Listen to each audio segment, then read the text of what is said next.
이 시간 여러분 모두에게 하나님의 말씀이 임해서 그 말씀으로 위로받고 모든 병을 고침받고 풍성한 은혜 받으시기를 주님의 이름으로 축원합니다. 오늘은 성령 강림 후 넷째 주일입니다.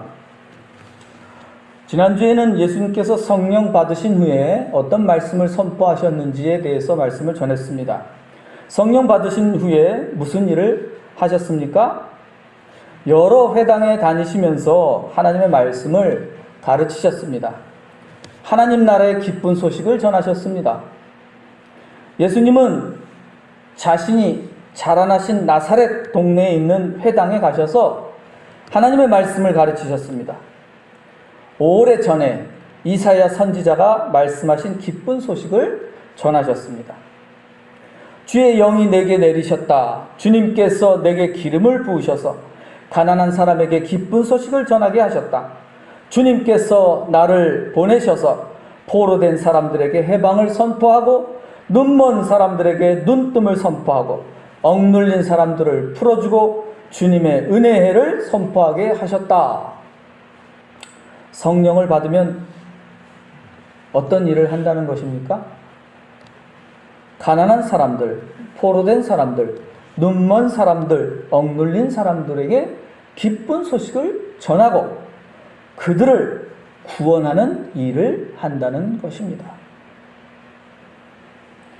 예수님께서 회당에서 이사야 선지자의 말씀을 읽으신 후에 이렇게 말씀하십니다. 이 성경 말씀이 너희 듣는 가운데서 오늘 따라해 보겠습니다. 오늘 이루어졌다. 이사야의 말씀이 내일 이루어질 것이다 가 아니라 오늘 여기에서 이루어졌다고 예수님께서 말씀하신 것입니다. 회당에서 이 말씀을 듣고 있던 사람들은 모두 놀랐습니다. 왜냐하면 예수님께서 은혜로운 말씀을 하셨기 때문입니다. 은혜로운 말씀이란 복된 말씀, 복음을 뜻합니다. 물론 어떤 사람에게는 은혜로운 말씀이 어떤 사람에게는 굉장히 은혜롭지 않은 말씀으로 들려요. 마귀에게는 듣기 싫은 말이지만 정말 고난당하고 어려움 당하는 사람에게는 기쁜 소식으로 들리죠. 가난한 사람은 기쁜 소식이에요. 그럼 마귀에게는 전혀 기쁘지 않은 화나는 소식이지. 예수님의 말씀을 듣고 놀란 동네 사람들이 웅성거리기 시작합니다. 여기 한마디 딱 나왔어요. 저 사람은 요셉의 아들이잖아. 이런 거죠. 이 말은 무슨 뜻일까요? 회당에 모인 사람들 가운데 예수님을 어렸을 때 본 사람이 있었던 겁니다. 예수님의 가족에 대해서 잘 아는 사람들이 있었습니다. 아마도 그 사람들이 이렇게 말했을 겁니다. 그건 성경에 없는 말입니다. 제가 만들어봐. 이런 말을 했을 것이다. 저 녀석이 어렸을 때 콧물을 질질 흘리던 그 예수 아니야? 그죠? 그렇지. 저 녀석, 응? 어렸을 때 봤던 저 녀석이 벌써 저렇게 컸네? 우리가 어렸을 때 모습을 잘 아는데 뭐 저렇게 훌륭한 말도 하는 걸 보니까 참 많이 컸네. 예, 제법이네. 이런 얘기들을 했겠죠. 그런 동네 사람들은 예수님께 이런 요구를 합니다. 예수님, 당신이 가버나움 동네에서 놀라운 일들을 많이 했다는 소문이 있던데, 병자들을 고친다는 소문도 있던데, 우리 나사렛 동네에서도 당신 고향에서도 그런 놀라운 일들을 좀 할 수 있나요? 예수님께서 뭐라고 대답하셨나요? 선지자가 고향에서는 환영을 받는 자가 없다. 이런 말씀을 하셨습니다. 선지자는 어떤 사람이죠? 왕과 백성에게 하나님의 말씀을 가르치라고 하나님께서 보내신 사람입니다. 그런데 선지자가 자기 고향에서 하나님의 말씀을 가르치려고 하면 어때요? 동네 사람들이 듣지 않는다는 겁니다. 왜 그럴까요? 동네 어른들이나 친구들이 어렸을 때를 기억하면서 비웃는 거죠. 야, 어렸을 때 우리나라 사람 잘 하는 말이 있죠. 야, 내가 너 어렸을 때 말이야 업어주고 키웠는데, 이런 얘기 잘하죠. 내가 너 업어주고 키웠는데 네가 뭘 안다고 감히 여기서 가르치려고 하냐? 비웃죠. 어렸을 때 봤다면 하나님께서 보낸 선지자를 어린애 취급한다는 것입니다. 그렇기 때문에 선지자가 하나님 말씀을 전해도 듣지 않고 무시하거나 비웃는 것이죠. 동네 사람들은 아무도 하나님께서 보내신 선지자로 대우하지 않는다는 겁니다.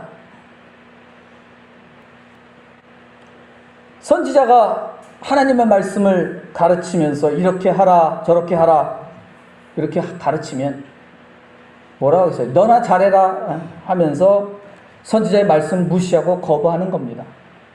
동네 사람들은 선지자의 말씀을 전혀 듣지 않고 순종하지도 않습니다.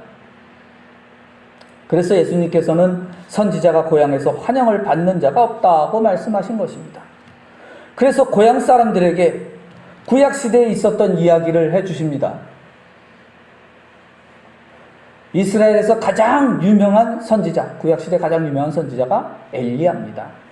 신약에도 많이 등장하는 엘리야 선지자가 있었는데 그 시대에 무려 3년 6개월 동안 비가 오지 않아서 흉년이 들었다. 그때 이스라엘에 많은 과부들이 있었습니다. 옛날에 여자는 남자의 소유물이야. 그냥 재산이에요. 재산. 여자는 홀로 먹거리를 구할 수가 없어요. 그죠? 반드시 남자에게 의지해야 합니다. 그래서 옛날에 과부란 뭐냐 하면 거지나 거의 노예와 비슷한 처지였습니다. 불쌍한 거죠. 제일 불쌍한 사람 중에 하나가 과부예요. 먹고 살 수 있는 수단이 없기 때문에 그랬어요. 이제 그런 처지다. 성경에 나오는 과부란 그런 것이다. 오늘날의 과부와는 전혀 다르죠. 오늘날 과부는 전혀 다릅니다. 오늘날은 여자들도 얼마나 먹고 살 수 있으니까 요즘에는 그냥 전혀 옛날의 과부랑 전혀 다르다. 이스라엘에 흉년이 들었으니 남편 없는 과부들이야말로 다 죽게 생겼습니다. 그런데 하나님은 엘리야 선지자를 이스라엘 사람이 아닌 다른 나라 시돈에 사는 과부 한 사람에게 보내서 그 과부를 구원했다는 것입니다. 이 이야기는 구약성경 열왕기상 17장에 나오는 이야기인데 예수님께서 왜 이 말씀을 하셨는지 알기 위해서 좀 더 자세하게 이야기해 보겠습니다. 이스라엘이 흉년이 들자 엘리야 선지자는 하나님의 명령을 따라서 이스라엘이 아닌 다른 나라 시돈에 사는 과부에게로 갔습니다. 그 흉년이 들었는데 과부에게 가서 선지자가 가서 야, 물 좀 내오고 빵 좀 내와라 그랬습니다. 과부에게 먹을 게 뭐가 있겠습니까? 그것도 흉년인데. 근데 물부터 가져와봐 이랬어요. 물 갖다 드렸어요. 빵도 가져와래. 과부가 한탄하며 말합니다. 아유 선지자님, 우리 통이 저 통에는 저와 하나뿐인 아들이 먹어도 부족한 진짜 한 움큼이라고 해서 성경 한 움큼밖에 안 되는 가루가 있는데 뭔 가루인지 모르지만 어쨌든 가루가 있는데 저 아들은 그거 다 먹고 죽을 작정이었습니다. 뭐 그거 먹으면 이제 죽게 될 겁니다. 그렇게 해서 어찌 그것마저 달라고 하십니까? 이렇게 좀 하소연했습니다.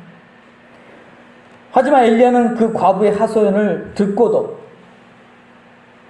먼저 자기에게 그 가루로 빵을 만들어 오라고 했습니다. 그런 후에 과부와 아들의 빵도 만들어 먹으라고 합니다. 야, 나부터 먹고 니들은 알아서 그럼 먹게 될 거야. 그러면서 이렇게 엘리야가 과부에게 이렇게 말합니다.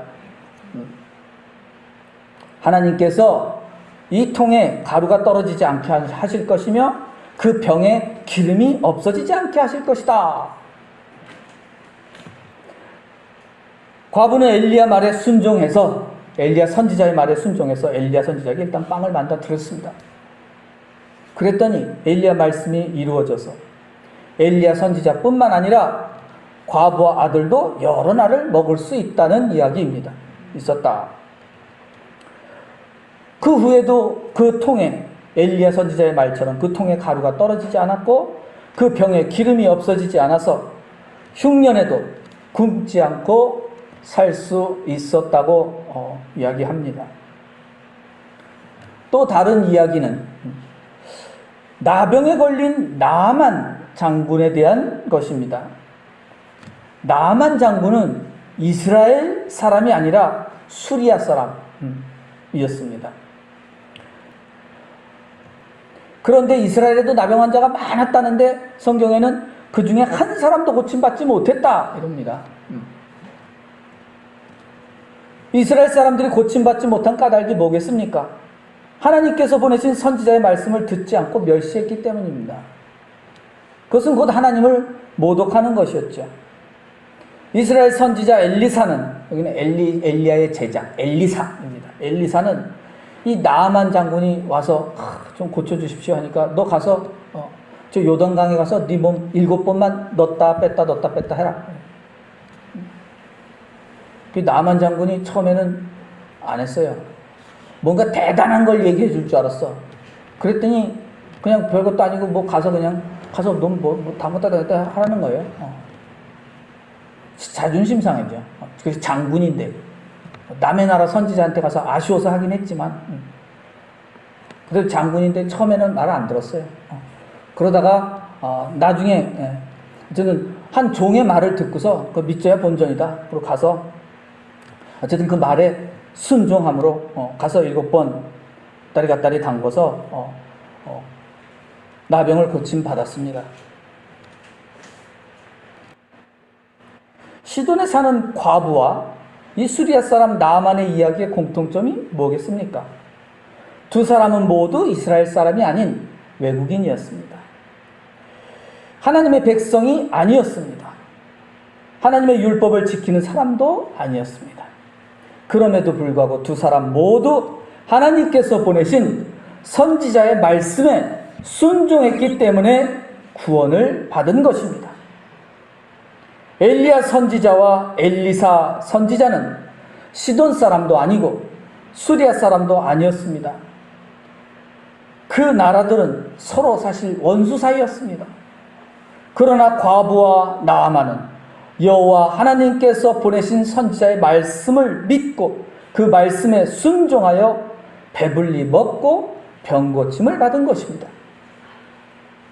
그런데 예수님께서 이런 말씀을 그 회당에 모인 사람들에게 이런 말씀을 다 하고 얘기를 해줬어요. 그 말씀을 딱 하니까 그랬더니만 회당에 있던 사람들이 예수님의 말씀을 듣고 크게 화가 났다고 합니다. 그 몇몇이 일어나서 예수님 붙들고 동네 밖으로 쫓아냈다고 합니다. 대단하죠. 회당에서 예수님을 그냥 끌어갖고서 동네 밖으로 쫓아냈답니다. 성경에 그대로 있어요. 쫓아냈다. 동네 밖에 있는 산 낭떠러지까지 끌고 가서 밀쳐 떨어뜨리려고 했다고 합니다. 성경에. 지금 누가 예수님을 죽이려고 하는 겁니까? 예수님이 자라나신 같은 동네 사람입니다. 그 사람들은 예수님이 어렸을 때 봤던 사람들일 것이며 예수님을 잘 안다는 사람들일 것입니다. 같은 동네 사람들은 왜 예수님을 죽이려고 한 것입니까? 예수님께서 하신 말씀 때문입니다. 같은 동네 사람이기도 하지만 또 이스라엘 사람들이기도 하죠. 예수님께서 하신 말씀은 이런 뜻입니다. 이스라엘 사람이 아닌 사람들, 하나님을 모르는 사람들조차도 하나님께서 보낸 선지자의 말에 순종해서 구원을 받았다는 겁니다. 거꾸로 말하면 하나님을 잘 믿는다며 믿음을 자랑하는 이스라엘 사람들은 하나님께 구원을 얻지 못했다는 겁니다. 왜 이스라엘 사람들은 구원을 얻지 못했다는 거죠? 그들은 하나님께서 보내신 선지자의 말씀을 듣지 않고 순종하지 않고 멸시하고 천대하고 죽이기까지 했기 때문입니다. 어느 민족들보다 하나님께서 보내신 선지자의 말씀을 잘 듣고 순종해야 할 이스라엘 사람들은 거꾸로 선지자의 말씀을 거부하고 선지자들을 쫓아내고 죽였습니다. 지금 회당에 있는 이스라엘 사람들도 그런 악한 짓을 하고 있다는 겁니다. 예수님은 시돈의 과부와 나아만의 이야기를 통해서 회당에 있는 동네 사람들의 불순종과 교만함을 꾸중하신 것입니다. 그래서 동네 사람들이 크게 화가 난 겁니다. 네가 뭔데 감히 우리를 가르치려고 주냐? 뭐 우리가 잘못해서 그런 거냐? 이러면서 너 죽고 싶으냐? 하며 예수님을 진짜로 예수님을 죽이려고 산 낭떠러지까지 끌고 갔던 것입니다. 비록 예수님은 산 낭떠러지까지 끌려가셨지만 성령의 힘으로 그들을 뚫고 나가셨습니다. 그들 사이로 지나가셨다 이렇게 되어 있습니다. 성경. 오늘날 교회당 안에도 나사렛 동네 사람들처럼 하나님의 말씀을 전하는 선지자의 말씀을 듣지 않고 순종하지 않는 교인들이 있습니다. 하나님께서 보내신 선지자에게 크게 화를 내고 욕을 하며 쫓아내려는 사람들도 있습니다. 자기 믿음을 자랑하며 자기 기도를 자랑하며 자기 지식을 자랑하는 교인들도 있습니다. 내가 기도만 하면 하나님이 다 들어주신다고 착각하면서 더러운 귀신이 들려서 하나님께서 보내신 선지자를 무시하는 교인들도 있습니다. 그들은 예수님께서 크게 화를 냈던 이스라엘 사람들과 같이 예수님께 크게 화를 냈던 이스라엘 사람들과 같이 교만하고 악한 사람들입니다. 하나님께서 보내신 예수님의 말씀을 듣지 않고 순종하지 않은 이스라엘 사람들이 다 어떻게 됐습니까? 결국 이스라엘 나라가 망해서 다른 나라로 뿔뿔이 흩어졌습니다. 2000년 넘게 남의 나라에서 종살이하며 살았습니다. 하나님께서 보내신 선지자는 하나님의 영 곧 성령을 받은 사람입니다. 하나님의 말씀을 받은 사람입니다. 하나님의 말씀을 받은 선지자가 하나님의 말씀을 전할 때 눈을 뜨고 귀를 열고 깨어서 잘 듣고 순종해야 합니다. 하나님을 두려워해야 합니다. 마찬가지로 하나님께서 보내신 선지자를 두려워하고 존대해야 합니다. 하나님께서 보내신 선지자의 말씀에 순종해야 합니다. 그것이 구원받는 비결입니다. 그리하면 비록 교회당에 다니지 않을지라도 하나님께서 모든 어려움에서 구원하시고 모든 질병에서 구원하여 주실 것입니다. 여러분 모두 성령을 받아서 하나님의 말씀에 순종하고 또한 하나님께서 보내신 선지자의 말씀에 순종함으로써 하나님의 은혜와 구원을 누리시기를 주님의 이름으로 축원합니다. 기도드리겠습니다.